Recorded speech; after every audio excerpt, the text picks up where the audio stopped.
بسم اللہ الرحمن الرحیم۔ جاپانی دنیا میں سب سے زیادہ عزت پاکستانیوں کی کرتے ہیں۔ بزنس کمیونٹی میں بھی وہاں پاکستانی تاجروں کو خاص اہمیت دی جاتی ہے۔ پاکستانی تاجر سب سے زیادہ استعمال شدہ گاڑیاں جاپان سے خریدتے ہیں اور ان کی بہت بہترین ساکھ ہے۔ اس کاروبار میں ہر نیلامی میں پاکستانی شامل ہوتے ہیں، اور حیرت کی بات یہ ہے کہ پاکستانیوں کو بغیر زر ضمانت بولی میں حصہ لینے کی اجازت ہے، کیونکہ پاکستانی زبان کے پکے مانے جاتے ہیں۔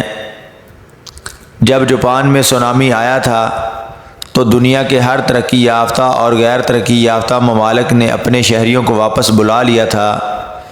حالانکہ یہاں تک کہ بنگلہ دیش نے بھی 2 جہاز بھیجے اور اپنے شہریوں کو لے گئے، لیکن آفت کی اس گھڑی میں پاکستانی وہ واحد قوم تھی جو تویاما کے برف پوش علاقوں اور ٹوکیو کی گنجان آباد بستیوں سے دیوانہ وار سامان خورد و نوش لے کر سونامی کے علاقوں میں جا پہنچے۔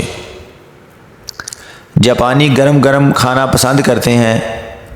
وہ حیران رہ گئے تھے کہ یہ کیسی قوم ہے جو اپنے ساتھ کھانا پکانے کا سامان لے کر آئی اور ہمیں گرم گرم کھانا پکا کر کھلا رہی ہے۔ وہ علاقے جہاں ان کا ایٹمی ری ایکٹر تباہ ہوا تھا اور جاپانی بھی تابکاری کے ڈر سے وہاں نہیں جاتے تھے، پاکستانی قوم وہاں بھی جا پہنچے۔ حیرت کی بات یہ ہے کہ یہ لوگ جب وہاں گئے تو ان میں کوئی کسی جماعت یا مذہبی گروہ کا علمبردار بن کر نہیں، بلکہ پاکستانی بن کر گئے۔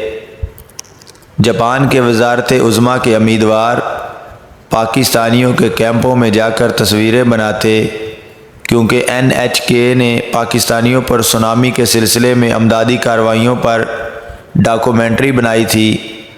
جس رات یہ ڈاکومنٹری چلی، پاکستانی بتاتے ہیں کہ اگلے روز ان کے جاپانی دوست اور ساتھ کام کرنے والے انہیں دیکھتے ہی جھک جاتے تھے، آنکھ میں آنسو بھر لاتے اور صرف اتنا کہتے کہ یہ قوم آپ کا شکریہ کیسے ادا کرے گی۔ ملعون سلمان رشدی کی گستاخانہ کتاب کا ترجمہ جاپان کی ایک پروفیسر نے کیا تو اس کی تقریب رونمائی میں چند پاکستانی گئے اور کہا کہ اس کتاب سے ہمارے اور پوری امت مسلمہ کے دل دکھتے ہیں۔